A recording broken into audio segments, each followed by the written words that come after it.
Patay ang isang aso matapos paulit-ulit na hampasin ng isang lalaking senior citizen sa Cainta, Rizal.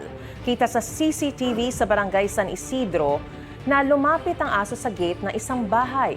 Maya-maya dumating ang senior citizen na caretaker ng bahay at pinagpapalo ang aso gamit ang walis tingting. Lumayo ang aso.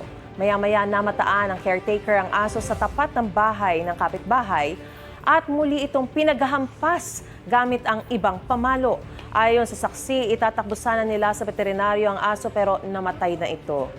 Wala raw may-ari sa aso at pagala-gala lang ito sa kalsada. Naghain na ang saksi at isa pang animal rights advocate na reklamong paglabag sa Animal Welfare Act laban sa caretaker. Handa raw ang caretaker na sagutin ang reklamo.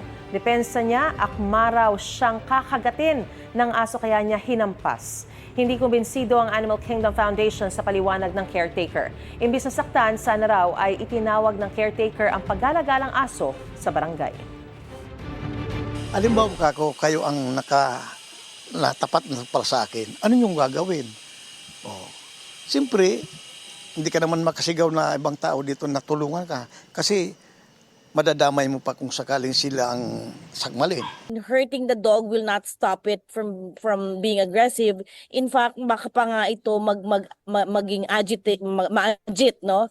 Lalo yung aso, it will become defensive.